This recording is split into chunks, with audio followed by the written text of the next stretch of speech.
Hello guys, I am Max from NepMax Gaming. So today's video is gonna be about Saryn Prime Builds Guide video. Before we start the video, if you haven't subscribed to the channel, please subscribe, it would help me a lot. So without further delay, let's dive right into it. Saryn was released in 2013.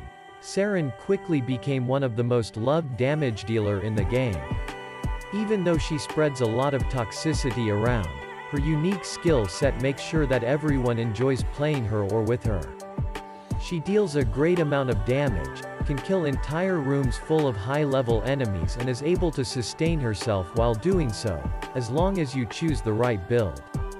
She seems to be easy to build, but if you want to compete with her in higher level missions, ESO, sorties, endurance runs, etc., you probably need to think about your priorities and the best way to find the compromise you need. Since you probably want to use Saryn in different kind of settings, going for the Naramon polarity on your aura slot is the best option. Corrosive projection will help you killing groups of enemies faster and is an essential aura in late game missions. Picking energy siphon on lower level missions is also a valid idea and will make sure that you always have enough energy to cast your first spores ability.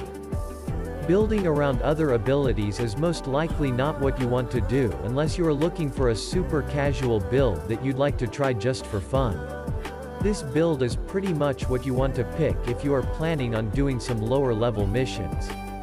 You simply stack a lot of ability strength to deal as much damage as possible and combine it with a great amount of range.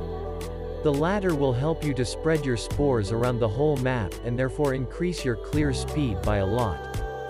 Fleeting expertise will make sure that you always have enough energy to cast your first ability if needed, and vitality is the preferred survival mod since you benefit from it the most, thanks to your increased health pool.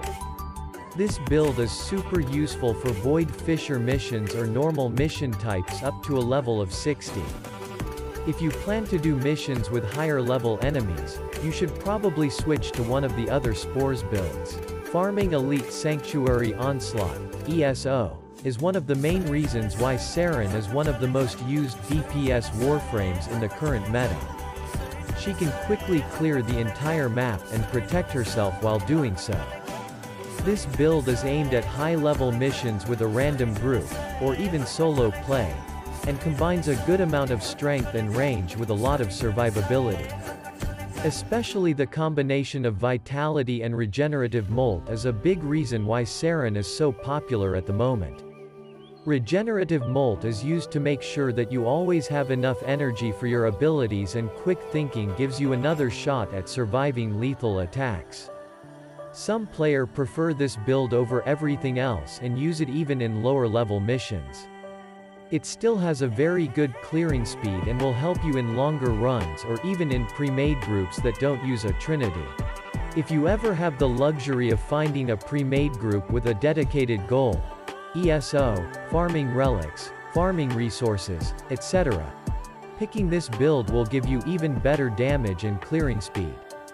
You're still going to benefit from the combination of vitality and regenerative molt, but you don't really need any mod that helps with efficiency or boosts your energy pool in any way, since your group should always have an EV trinity.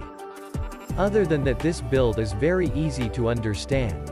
You just press 1 to inflict your spores and use your 2 if you ever need to avoid getting hit by enemies.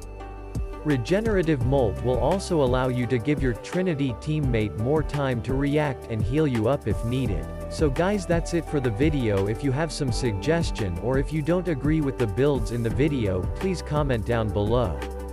Thank you for watching. See you guys next time.